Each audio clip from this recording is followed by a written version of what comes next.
Michael Jackson کی زندگی کی 4 خواہشات تھیں، جن میں سے 3 پوری ہو گئیں، مگر ایک خواہش وہ اپنے ساتھ قبر میں لے گیا۔ آگے چل کر ویڈیو میں ہم آپ کو اس کی پوری ہونے والی خواہشات اور ادھوری رہ جانے والی مراد کے بارے میں بھی بتائیں گے، لیکن اس سے پہلے اس کی زندگی کے چند مزید دلچسپ پہلوؤں کا جائزہ لیتے ہیں۔ 29 اگست 1958 کو دنیائے فانی میں آنکھ کھولنے والے مائیکل جیکسن نے 5 سال کی عمر میں موسیقی کی دنیا میں قدم رکھا۔ سریلی آواز، منفرد سٹائل اور مون واک نامی ڈانس کے حامل مائیکل جیکسن نے جب اپنا پہلا البم ریلیز کیا تو دنیا میں اسے جو پذیرائی ملی وہ بہت کم لوگوں کے حصے میں آتی ہے۔ اپنے پہلے ہی البم سے علیحدہ شناخت قائم کرنے والے پاپ گلوکار نے اس کے بعد thriller, beat it, bad, dangerous اور بلی جین جیسے بلاک بسٹر میوزک البم دنیا کو دے کر عالمی شہرت حاصل کی۔ کم و بیش 4 دہائیوں تک دنیائے موسیقی پر راج کرنے والے مائیکل جیکسن نے ڈانسنگ دی ڈریم میں لکھا تھا کہ اگر تم اپنی زندگی کا آغاز اس یقین کے ساتھ کرو کہ لوگ تم سے پیار کرتے ہیں اور پھر اسی یقین کے ساتھ اپنی زندگی کا اختتام کر لو تو پھر اس کے درمیان کا عرصہ تمہارا کچھ نہیں بگاڑ سکے گا۔ مائیکل جیکسن اپنی زندگی میں کئی مرتبہ متنازع ہوئے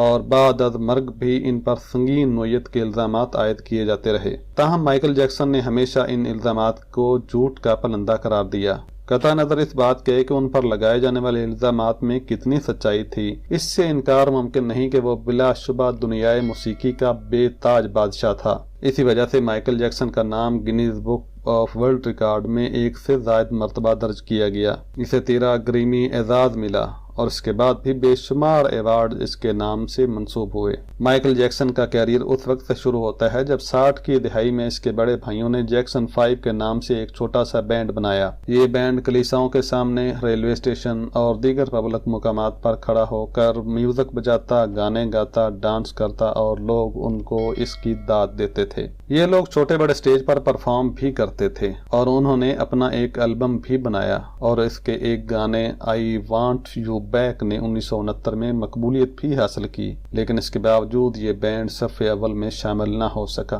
ننھے گلوکار مائیکل جیکسن کے ذہن میں کم عمری کے باوجود بے شمار آئیڈیاز تھے۔ وہ ان آئیڈیاز کو عملی شکل دینا چاہتا تھا، لیکن اس کے بڑے بھائی اور والد اس کی راہ میں بڑی رکاوٹ تھے۔ چنانچہ اس نے جیکسن 5 سے الگ ہونے کا فیصلہ کر لیا اور امریکہ کے مشہور موسیقار کوئنسی جونز کے ساتھ مل کر اپنا پہلا album solo album off the wall launch کر دیا۔ یہ البم 1978 میں ریلیز ہوا اور دیکھتے ہی دیکھتے اتنا مقبول ہوا کہ اس کی 1 کروڑ کاپیاں فوراً فروخت ہو گئیں۔ اس البم کے 3 گانے don't stop, till you get enough اور راک ود یو چند ماہ میں امریکی اور یورپین باشندوں کے ہونٹوں کا حصہ بن گئے اور مائیکل جیکسن موسیقی کا دیوتا بن کر پوری دنیا میں مشہور ہو گیا۔ یہ اس کی زندگی کی پہلی کامیابی تھی جس نے اسے شہرت، غرور اور تکبر کا شکار کر دیا، اور یہی وہ دور تھا جب اس کی ملاقات نیو یارک کے نجومی سے ہوئی جس نے اسے بتایا کہ وہ 70 سال کی عمر پائے گا۔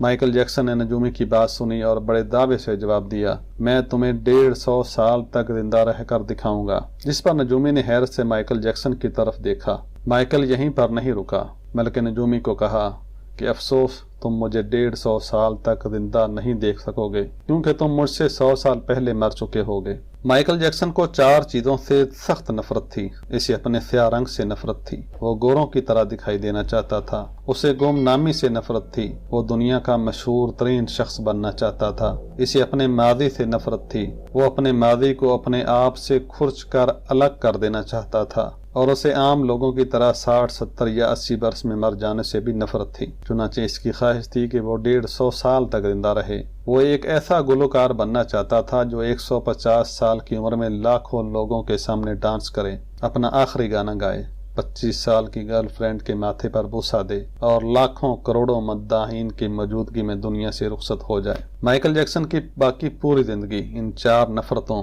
یا ان 4 خواہشوں کی تکمیل میں بسر ہوئی۔ اس نے 1982 میں اپنا دوسرا البم تھرلر لانچ کیا۔ یہ دنیا میں سب سے زیادہ بکنے والا البم تھا۔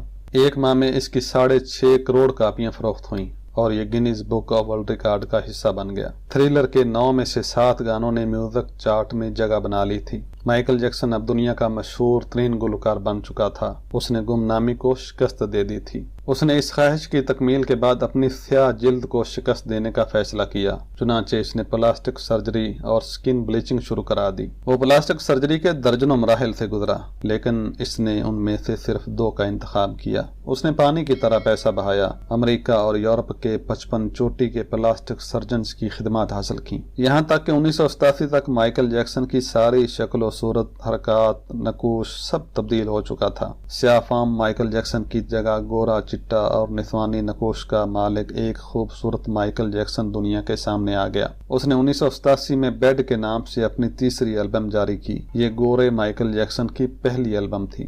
یہ البم بھی کامیاب ہوئی اور اس کی 3 کروڑ کاپیاں فروخت ہوئیں۔ اس البم کے بعد اس نے اپنا پہلا سولو ٹور شروع کیا۔ وہ ملکوں شہر شہر گیا، موسیقی کے شوز کیے اور ان سے کروڑوں ڈالر کمائے۔ یوں اس نے اپنی سیاہ رنگت کو بھی شکست دے دی۔ اس کے بعد ماضی کی باری آئی۔ مائیکل جیکسن نے اپنے ماضی سے بھاگنا شروع کر دیا۔ اس نے اپنے خاندان سے قطع تعلق کر لیا۔ اس نے اپنے ایڈریسز تک تبدیل کر لیے، حتیٰ کہ اس نے کرائے پر گورے ماں باپ بھی حاصل کر لیے، اور اس نے اپنے تمام پرانے دوستوں سے بھی جان چھڑا لی۔ اس نے یورپ میں اپنے بڑے بڑے مجسمے بھی لگوا دیے۔ لیکن ان تمام تر اقدامات کے دوران جہاں وہ اکیلا ہوتا گیا، وہاں وہ مصنوعی زندگی کے گرداب میں بھی پھنستا چلا گیا۔ اس طرح اس نے بڑی حد تک اپنے ماضی سے جان چھڑا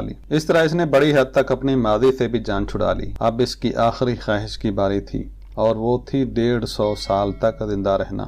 مائیکل جیکسن طویل عمر پانے کے لیے دلچسپ حرکتیں کرتا تھا۔ مثلاً وہ رات کو آکسیجن ٹینٹ میں سوتا تھا۔ وہ جراثیم، وائرس اور بیماریوں کے اثرات سے بچنے کے لیے دستانے پہن کر لوگوں سے ہاتھ ملاتا تھا۔ وہ لوگوں میں جانے سے پہلے منہ پر ماسک چڑھا لیتا تھا۔ وہ مخصوص خوراک کھاتا تھا اور اس نے مستقل طور پر 12 ڈاکٹر ملازم رکھے ہوئے تھے۔ یہ ڈاکٹر روزانہ اس کے جسم کے ایک حصے کا معائنہ کرتے تھے۔ اس کی خوراک کا روزانہ لیبارٹری میں ٹیسٹ ہوتا تھا۔ اس کا سٹاف اس سے روزانہ ورزش بھی کرواتا تھا۔ اس نے اپنے لیے فالتو پھیپھڑوں، گردوں، آنکھوں، دل اور جگر کا بندوبست بھی کر رکھا تھا، اور وہ ان تمام ڈونرز کے اخراجات اٹھا رہا تھا، کیونکہ ان ڈونرز نے بوقت ضرورت اپنے اعضاء اسے عطیہ کرنے تھے۔ چنانچہ اسے یقین تھا وہ 150 سال تک زندہ رہے گا۔ لیکن پھر 25 جون کی رات آ گئی۔ اچانک اسے سانس لینے میں دشواری پیش آئی۔ اس کے ڈاکٹرز نے ملک بھر کے سینئرز ڈاکٹر کو اس کی رہائش گاہ پر جمع کر لیا۔ یہ ڈاکٹر اسے موت سے بچانے کے لیے سر توڑ کوشش کرتے رہے،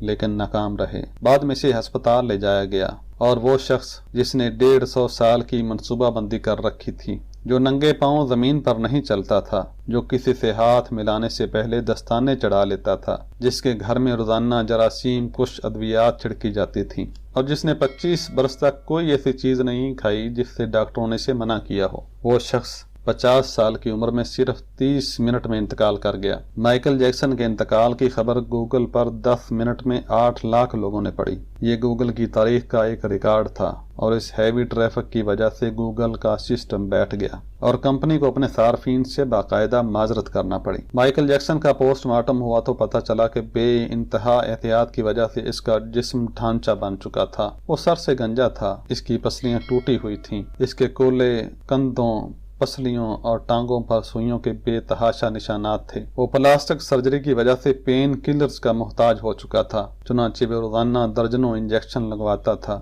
لیکن یہ انجیکشن، یہ احتیاط اور سارے ڈاکٹر بھی اسے موت سے نہ بچا سکے، اور وہ ایک دن چپ چاپ اس جہان میں چلا گیا جہاں ہر زندہ شخص نے پہنچنا ہے۔ اور یوں اس کی آخری خواہش، یعنی 150 سال تک زندہ رہنے کی تمنا پوری نہ ہو سکی۔ مائیکل جیکسن کی موت ایک اعلان ہے کہ انسان پوری دنیا کو فتح کر سکتا ہے، لیکن وہ اپنے مقدر کو شکست نہیں دے سکتا۔ وہ موت اور اس موت کو لکھنے والے کا مقابلہ نہیں کر سکتا۔ چنانچہ کوئی راک سٹار ہو، کوئی فرعون ہو، چاہے کوئی بھی ہو، وہ موت سے بچ نہیں سکتا۔ تو دوستو، امید ہے کہ آج کی ویڈیو بھی آپ کو ہمیشہ کی طرح پسند آئی ہوگی، اور اس کو لائک بھی کر لیا ہوگا۔